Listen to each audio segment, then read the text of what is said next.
welcome. My name's Pat Fahey. I'm Master Cicerone, and I'm the content director for the Cicerone certification program.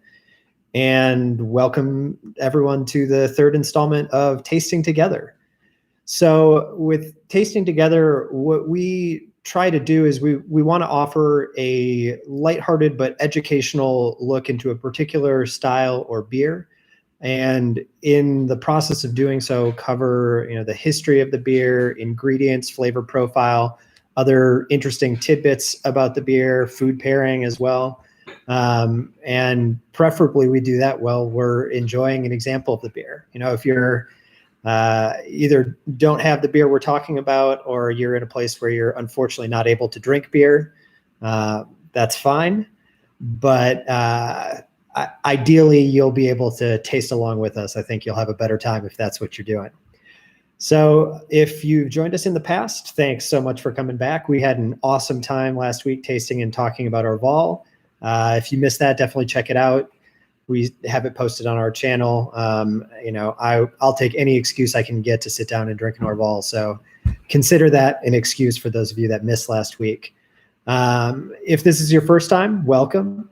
One of the things that I always like to say at the outset is if you have any questions as we're going through, make sure you're asking them over in the live chat. I won't necessarily catch them as they come through, but I have somebody that's kind of pulling questions together for me. So once I get done kind of going through some of the stuff that I have prepared, I'll try my best to get to everybody's questions. So as we go through, throw them out there. A couple of other notes before we get started. I know a lot of people right now are trying to limit the number of trips that they're making out into the world. And so we got some requests from people to post kind of a longer list of the styles we plan to do in coming weeks so that people are able to do a bit more shopping, or able to kind of do one trip to cover maybe the next month instead of a trip every week. So I posted the styles for the next, I think, 6 weeks down in the description, but just to go over them, next week, April 15th, we'll be doing Saison. The following week, April 22nd, we'll do Kolsch. April 29th is going to be Goose. May 6th, we'll be doing Irish Stout. May 13th, Flanders Red Ale, and then May 20th, we'll be doing Rauch beer. And I'll probably repeat that at the end just as a reminder, and for any folks that weren't here at the very beginning. But once again, if you didn't get all that, it should be down in the description of the video. Last thing I have to say before we dig in, if you want to get more educational beer content from Cicerone, hit that subscribe button. It'll be the best way to stay up to date on the stuff that we're putting out. So this week we're going to be tasting and talking about Doppelbock. I've got a bottle of Eyinger Celebrator, and I love this beer, but I really want to know, what you guys are drinking. I've seen some people already throwing it out in the comments, but please give me a heads up. Let me know what beers you guys are drinking out there. One thing that I saw, just a second. Cheers, everybody. I always got to start by saying cheers, and I can't have an open beer in front of me for too long without at least tasting it. So one thing I saw a lot of people talking about a lot of the chatter before the video actually got started was talking about what sort of glassware to use for serving a Doppelbock. And there are several different glassware shapes that could be considered traditional for this style. One of them would be like a Willy Becker glass, which is kind of the glass that slopes up and then tapers right at the top. So a lot of German styles go well in those types of glasses. Another common glassware shape for these beers is what's referred to as a stemmed poco glass, or it's kind of like a stemmed Pilsner glass. If you look on the label there, that sort of glass shape, or something maybe with a little bit more of a slant to the side of the glass is a pretty common glass that's used to serve these. We don't have like a ton of different glassware shapes at home, so I tend to use a tulip for most things. Tulip, I find that it's like a good all-purpose glass. It tends to do nice things for just about any beer you put in it, and it looks good. So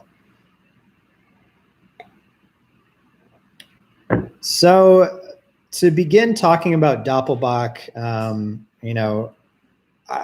as we always do, I kind of want to start out by talking about history and a little bit about the style generally. And I want to start out talking about this beer, talking about goats. You may notice, if you haven't noticed, but a lot of branding related to Doppelbocks will in some way like evoke or use the imagery of a goat. Celebrator has a couple of goats on it, and then also each bottle has this cute little goat ornament on it. So some of you may be wondering, why goats? What do goats have to do with this beer? The name Doppelbock in German, Bock itself means goat. It translates directly to goat. Doppel means double. So technically the literal translation of this beer is double goat. I've heard some people claim that like the origin of the name of the style ties back to like, it's a stronger beer, so it has a bit of a kick, and that's why it has the goat in there. That's not a terribly credible source of the name. The accepted version of how the name came about actually has to do with a style of beer called Bock beer, which these days is a similar beer to Doppelbock, but a little bit lower in strength. That Bock beer style originally was brewed in a city in northern Germany called Einbeck. And when that style started to become popular in Bavaria, they referred to it as Einbeck beer. But Einbeck in the Bavarian dialect at the time sounded more like Einbach and eventually got shortened to Bock. So the theory is that it was kind of just like a corruption of the name of that Einbeck beer that led to the Bock beer name. Now, a lot of like stronger versions of beer tend to evolve out of like the weaker version of that beer. To give a few examples, you can look at like Imperial Stout evolving out of standard stout styles of the time, or in the US, like double IPA evolving out of American IPA. Doppelbock actually did not evolve out of that Bock beer style. Doppelbock has its own entirely separate history. So I want to dig into that. The Doppelbock style name was applied to this group of beers long after the style already kind of existed. And one quick caveat before I dive into like a talk on beer history. In general, when you read about history or like hear stories about beer history, it's gotten better in recent years, but like a lot of the stories are like a little bit overly simplistic or like simplified versions of what actually happened. And in part, that's just because a lot of the specific details were lost to time. So the timeline on some of the pieces here is a little bit murky, but the story of Doppelbock style is pretty well established. So, as the story goes, you had this group of monks in the early 17th century, the monks of Paula, who were invited to Munich by the Duke of Bavaria at the time. So they settled in the region, they established a monastery there, and like many monks of the time did, they brewed beer to sustain themselves, to drink themselves, and would serve excess amounts of the beer to the public. And one thing, during Lent, as was common in a lot of monastic orders at the time, the monks were not allowed to consume solid food for the entire 40-day period of Lent. And so what they did was they brewed this really strong, malty, nutrient-rich beer to help sustain them throughout the course of Lent. It was, today a lot of people will dub that beer liquid bread for its sustaining ability. Now, the original name of this beer was Sankt Vater beer, I believe, which like loosely translates to Holy Father beer. But over time, the name changed to be Salvator, which means savior in Latin. And that's the name that is still, I've seen some people in the comments are drinking a Salvator right now, which is awesome. So over the years, the brewery that these monks had founded changed hands a number of times. At one point was renamed to the Paulaner Brewery, which it is still known as today. And across that 100 years or 150 years, this Salvator style had become very popular, and a lot of other breweries, like secular breweries in the area, had begun brewing a Salvator style beer. But at the end of the 1800s, the Paulaner Brewery, which was now like an entirely secular operation, no longer associated with the church, and they were like, hey, we made up this Salvator thing, like we're going to trademark the name. So they trademarked the name of the beer, and all of these breweries were forced to stop using the name Salvator. So instead of just abandoning making this really popular beer, what the breweries did was they renamed the beer using the suffix ATOR to sort of indicate to customers that it was the same style. So you see, I was like looking up various things in preparation for this. I saw that there's over 200 beers registered in Germany that have that ATOR suffix in their name, but some of the more common ones are like Eyinger Celebrator, Spaten Optmater, Augustiner Maxmater. In the US, because we're like just generally take things less seriously, there are a lot of cheeky names using the ATOR suffix. So like I know Metropolitan here in Chicago has their Generator Doppelbock. Bell's makes Consecrator Doppelbock. Trogs makes a beer called Troganator Doppelbock. So and pretty much anytime you see a beer labeled with that ATOR suffix, I would be hard pressed to think of a beer that wasn't either a Doppelbock or at least within the Bock family. I've seen some like Maibock style beers that also carry that. There's like one German example that's prominent that I can think of that doesn't carry the suffix, and that's Corbinian from Weinstefaner, which is an excellent Doppelbock. Not sure why it's not named according to the other convention, but that's the way it goes. So, at some point in time, and this is one of the things that I've never been able to dig up in reading about this style, Doppelbock came to be the term that was applied to this broad group of beers that had formerly been known as Salvator. I haven't ever been able to find like when that actually happened, but if I had to guess, it would just be a result of the fact that this beer does very much resemble a stronger version of a Bock beer. And so, makes sense that in trying to assign a style name to it, it would be given a similar style name. Now, a couple notes on the naming of this beer as it pertains to the beer made in Germany. Germans, just in general, are like a lot more particular about things. And that definitely holds true when it comes to like naming of styles. I remember talking to a German brewer one time, and he was like, well, you guys have laws that dictate how your styles have to be. You guys have like style guidelines. And it was like, you can call a beer anything. Like the style guidelines carry no legal weight. Like you can make a wheat beer that doesn't have wheat in it. It doesn't like, and he was just like, his mind was blown. He was like, that doesn't make any sense. So in Germany, beers that are named either a Bock or a Doppelbock or have that on the label somewhere do have to follow certain stipulations. And these beers are typically stronger beers, so you might think that those stipulations would relate to alcohol content, but they actually are referred to required levels of original gravity for those two styles of beer. Now, as a quick refresher, or for those of you that don't know what original gravity is just a measurement of the amount of dissolved solids in the wort prior to fermentation. And those dissolved solids are primarily going to be sugars. And what that original gravity number does is it gives you a general idea of how much alcohol you can expect out of the finished beer.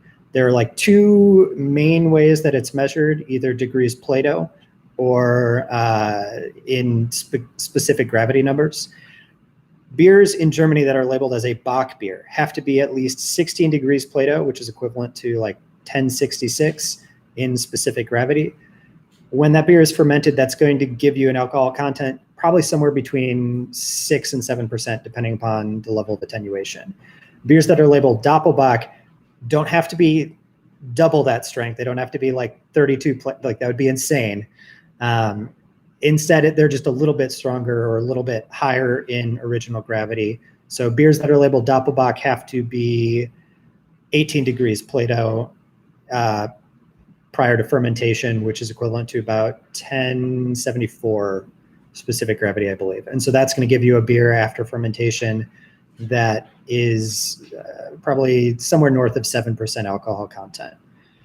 Now, it's worth noting that like OG does not entirely determine the alcohol content, and that those alcohol contents I kind of brought up are in relation to sort of modern fermentation programs. When this beer was originally brewed, the attenuation level was significantly lower. And attenuation refers to the amount of sugar that the yeast consumes during fermentation. So a beer with lower attenuation is going to have more residual sugar and consequently a lower alcohol content. So those beers would start out at the same kind of original gravity level, but would be fermented to an attenuation level of only like 50% or even less. So instead of being 7 or 8% alcohol, they'd be like 4.5% alcohol, and then like really, really sweet and nutrient rich, which is why they made like a good liquid bread substitute for fasting monks. Over time, like especially probably over the last 100 years, with changing tastes towards kind of drier, more fully fermented beers, the beers have gotten drier over time, and consequently the alcohol content has also risen. Let's see. And just because I see this question right now, I've got Ophelia asking if Plato is more commonly used internationally and specific gravity more commonly used in the US. I hear that Neil is using it, and yeah, he's basically saying what I would have said. If I had to break it down, like Plato is more common amongst German brewers, and original gravity is more common amongst UK brewers. And when you look at like the sort of like professional US brewing versus American home brewing, a lot of American home brewing is so prevalent in American home brewing. A lot of people who are professionally trained brewers were trained in kind of like school of German brewing. And so that's why a lot of professional brewers are more likely to use degrees Plato. Both systems work just fine, but just because of the influence that like German brewing has had on just beer making around the world, I'd say that measurement in degrees Plato is a much more common way that professional brewers will measure gravity. All right, so talk really quick about production of this beer style. As those of you who are drinking it at home have probably already ascertained, like this is a beer that is all about malt flavor, malt aroma. So, the most Doppelbocks are going to be built on a base of either Vienna malt or Munich malt, which is going to contribute to that kind of like dark brown color or like mahogany ruby highlight color that you see in a lot of these beers. Some paler versions do exist, and those beers will often incorporate a little bit of Pilsner malt. Some darker versions may use a very small amount of like a heavily roasted malt just to adjust the color. But generally you're looking at like a base of almost entirely Vienna or Munich malt. Outside of that, they're going to be very lightly hopped. I don't think I've ever encountered a Doppelbock that had like really significant hop aroma. From a hop bitterness perspective, it's usually pretty low, just enough to sort of balance out the sweetness that's present. And then, like many traditional German styles, this is going to be a lager fermentation using a clean lager yeast strain. So not a lot of yeast character present. One of the things that you do see with these beers, though, is because they're higher alcohol, they typically have a longer than normal lagering period to allow the yeast to slowly kind of clean up fermentation byproducts. So really extended maturation periods are a hallmark of this style. I don't know exactly on the commercial scale where different breweries fall, but I've heard of lagering periods of even as much as like 6 or 9 months versus a more typical probably 2 to 4 weeks, maybe 6 weeks in some production. Let's see. So to talk about the flavor profile, somebody asked about the use of Cinnamar. I am not sure that Cinnamar is terribly common in brewing of these beers, but I could be wrong on that. Because Cinnamar is it's basically like it's like a dye essentially, but it's made from heavily roasted malt. So I believe Cinnamar is still Reinheitsgebot compliant since it's made from beer ingredients. But basically, it's a dye that you can use to like add a little bit, and it won't add very much in the way of flavor, but it will significantly darken a beer. Since so many of these beers are like really robust in terms of their malt flavor, I would imagine that a lot of breweries are not necessarily using Cinnamar to get that dark color, that they're just getting that from the malts that they're using. Cinnamar is something you could use if you wanted to produce a beer that was dark, but didn't really have any sort of like roast or toast character to it, which is not usually what you're looking for in this style. So to talk about the flavor and the profile of this style, when you look at these beers, like I mentioned, there are some pale versions, but dark versions of Doppelbock are a lot more common. You're likely to see a beer that is either very dark amber, or as is the case with this beer, like even going towards dark brown, has like, and I hold it up to the light, some kind of like ruby garnet highlights. But one other thing, though, that is worth noting about this and the appearance is that the beer is brilliantly clear. The beer should be very, very clear, and that's in part as a result of that extended lagering process, which is going to help to settle anything out from the beer.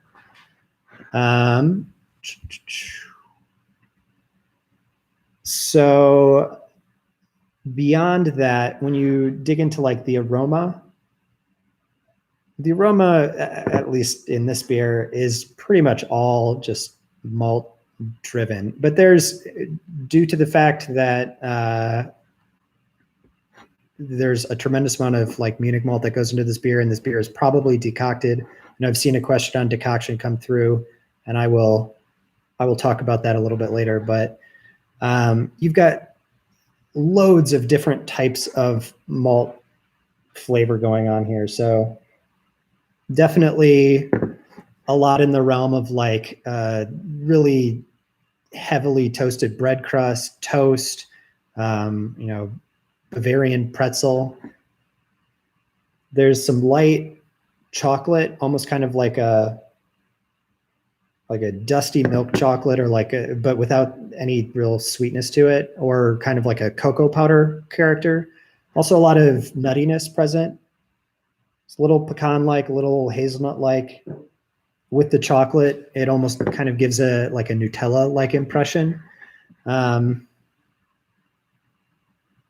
In the background, there's a bit of like dark dried fruit, maybe some prune, dried cranberry, dried cherry, and then just like a faint note of molasses or brown sugar present as well. And like, once again, pretty much all of that is going to be coming from the malt.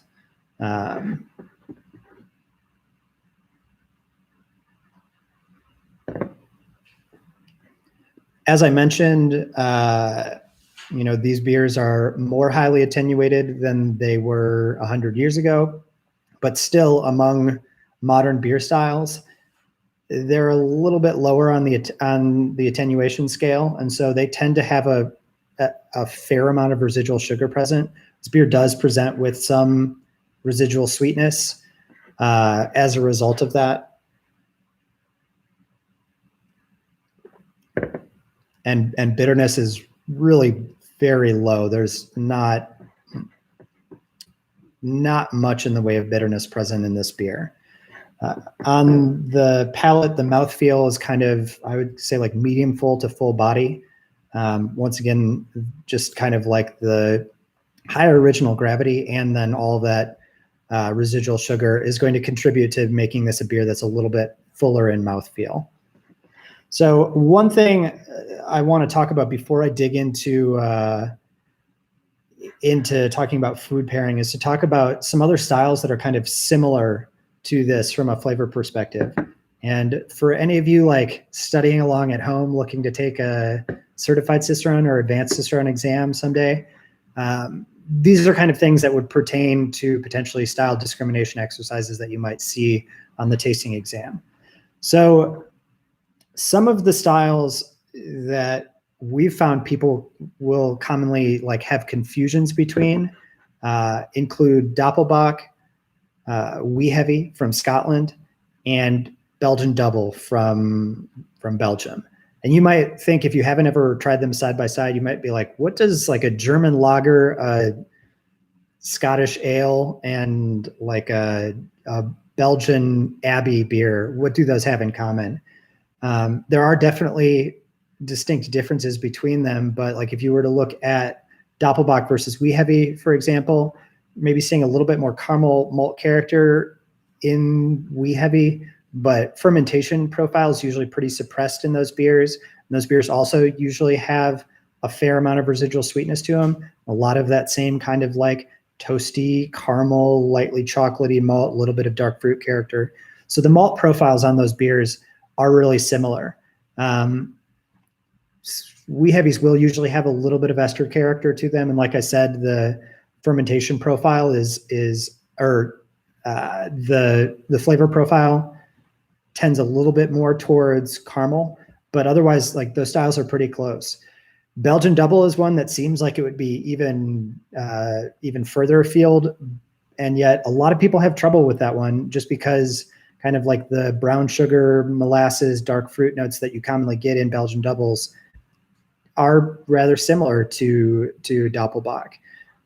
When I usually look at that comparison, some of the things I'm looking for are going to be either phenolic character in the double, like kind of that sort of like black pepper, maybe clove-like character that you might see.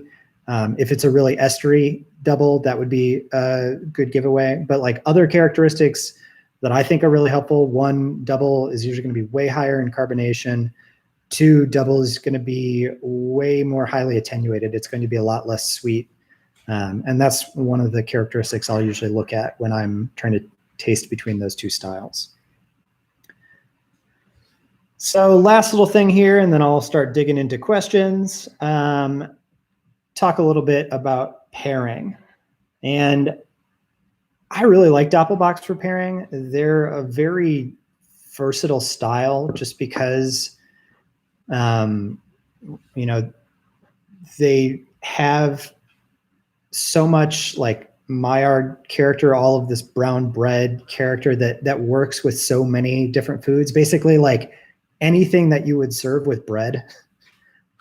I don't want to say that like blanket statement, but just about anything that you would serve with bread can probably pair up nicely with a Doppelbock. If you look to traditional German food, obviously like any sort of sausage, like any Wurst, like first thing that comes to mind for me is like a grilled Thuringer with stone ground mustard. Sounds like really good. And that Doppelbock is just going to be like your pretzel bun for the sausage. But just about any sausage would work well. So much of German food is focused around like pork products, and just like like pork knuckle, once again, also would work really well with this style.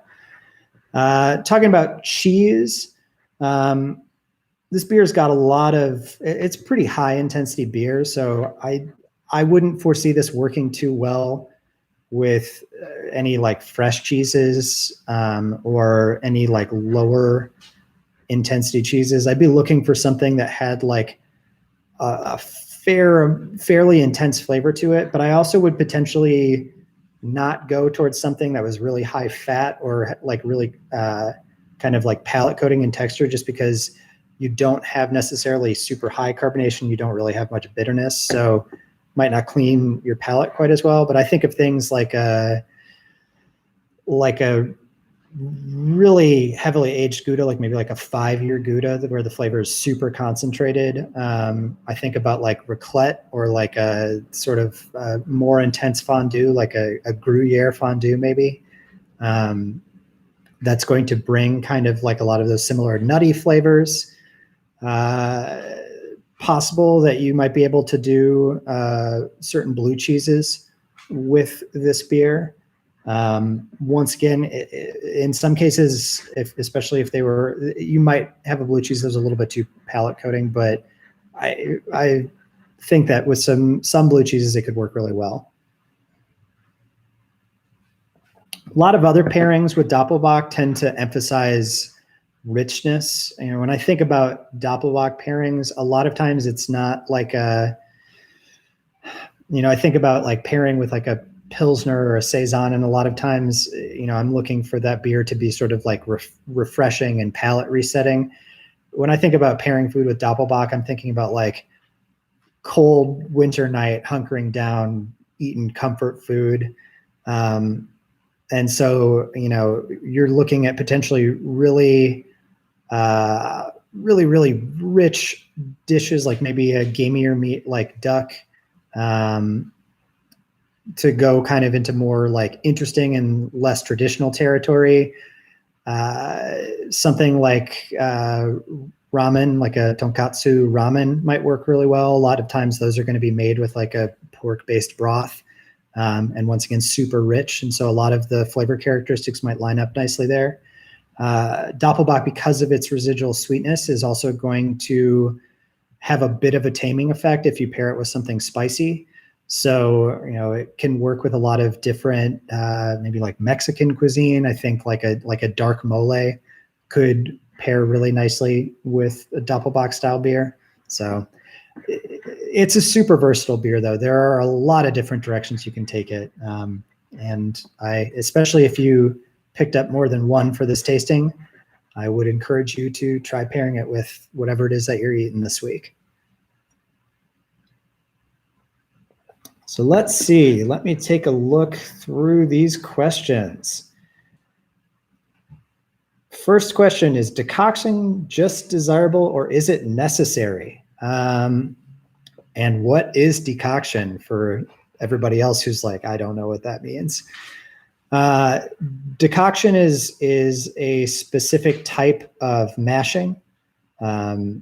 During the mash, what it involves, it involves removing kind of a portion of the mash, usually a fair amount of like the ground wet grain as well with that, transferring it to another vessel and boiling it basically for a period of time. And what that does is it helps to break down the starches present in the malt a little bit more effectively, but also that decoction method is going to develop some additional malt flavor, some additional like Maillard character. Is it essential? I would bet that there are definitely brewers in the US that are making Doppelbocks without decoction. I would imagine that some brewers in Germany would tell you that you can't make a Doppelbock or a lot of different German styles without using a decoction mash. Decoction mashes are a lot more labor intensive and take a lot longer just because they involve multiple transfers to and from the mash tun. But it's a technique that still sees wide usage in Germany and the Czech Republic in brewing today. So I would say it is desirable. I would say You can make a Doppelbock without it, but it might not be quite the same. Have a question here. People confusing Doppelbock and Weizenbock. So Weizenbock is a wheat beer that, so it, Weizen in the name means wheat. So it's a beer made with wheat. And then it still has that Bock in the name. So in Germany, a Weizenbock has to follow the same rule, has to be above 16 degrees Plato original gravity. So basically it's a stronger wheat beer. They can be either light or dark. They can be like a Hefeweizen or a Weissbier or like a Dunkels Weissbier. The main differences you're going to see between a Doppelbock and a Weizenbock is going to come in terms of the yeast character. Weizenbock is still going to be fermented with a really characterful yeast, or a characterful Weizen yeast that produces a ton of banana clove character, isoamyl acetate, that banana ester, and 4-vinyl glycol, that clove phenolic compound. So in addition to some of those like toasty, bread crusty, caramel, molasses, dark fruit flavors that you're going to get from the malt, at least in a dark Weizenbock, you also should see some amount of banana and clove character. I have here from Chris Connors, why would Schlenkerla's Eich still be labeled a Doppelbock? I can't read right now. Still be labeled a Doppelbock, even though it's certainly a Rauch beer. So Rauch beer, when it's used as a term on its own, and I'll talk about this in more detail when we have the full Rauch beer lecture, but Rauch beer, when it's just on its own, usually means a smoked Märzen. But just like any beer style can be made into a Rauch beer. Rauch is German for smoke. And so you can take just about any style, brew it with smoked malt, and consider it some sort of Rauch beer. For Schlenkerla specifically, they make several different Rauch beer styles. So they have a Weizen that's made with Rauch malt. They have a Märzen. They have a Bock that's made with Rauch malt. The Doppelbock, the Eich, is actually kind of unique out of all of those, because traditional German Rauch beers are going to be made with beechwood smoked malt, which has a very specific flavor to it, and the Eich is made with oak smoked malt, which gives it an entirely different character. So definitely not a traditional Doppelbock, but it doesn't fit the style parameters for like a classic Doppelbock, but it is essentially a classic Doppelbock that's been made with some amount of smoked malt to give it that additional smoked character.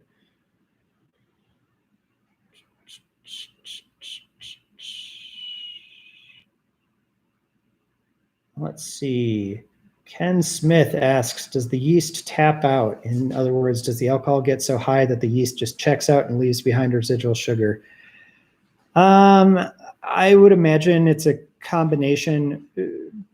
Different yeast strains will attenuate to different levels to some extent. So I would imagine that part of it is probably using a yeast strain that is a little bit less attenuative. But the other piece that's really important to determining attenuation actually comes in the way that you mash.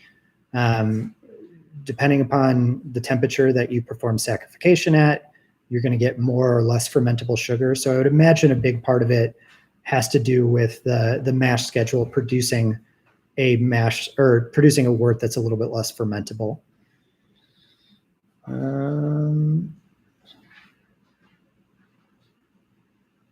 Let's see. I have somebody asking on methodology for doing style discrimination. Just generally doing style discrimination. I definitely do. That might be a great topic for like a full other video, and maybe we'll look into doing that at a later date, just because like that's a topic that I could talk for an hour about easily. Somebody asked about Eisbock. I can talk about Eisbock briefly. Let me have a little more beer first.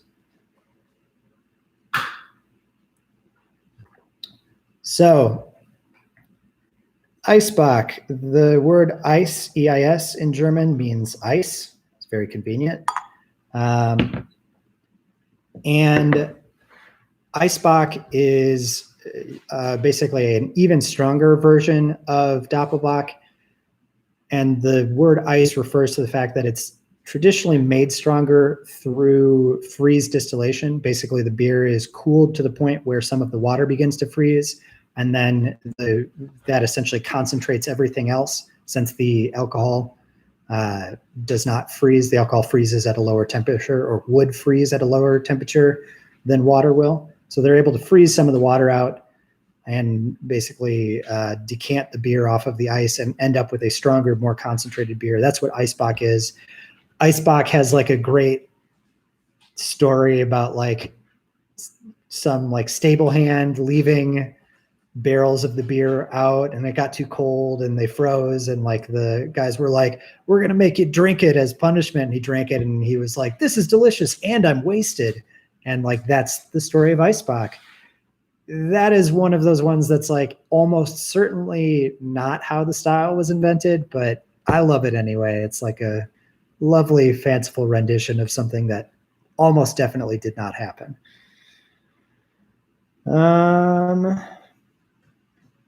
Looks like that is a lot of the questions that have come through. So any last questions? I'll just sit here and drink while I wait for anybody to ask anything else.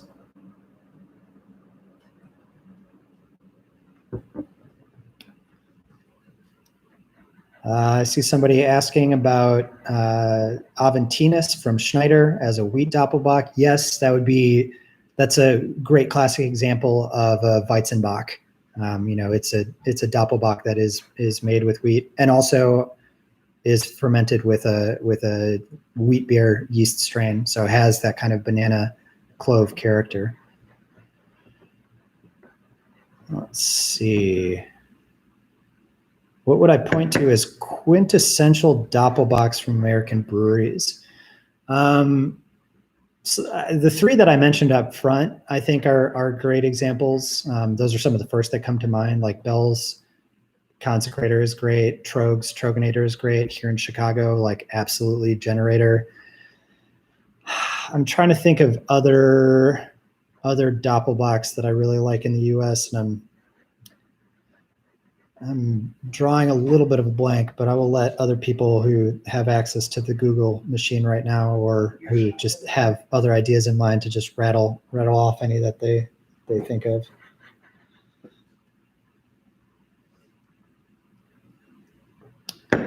All right, I think that's probably good enough. So a couple reminders on this. Next week, same time, we're going to be talking about and drinking Saison.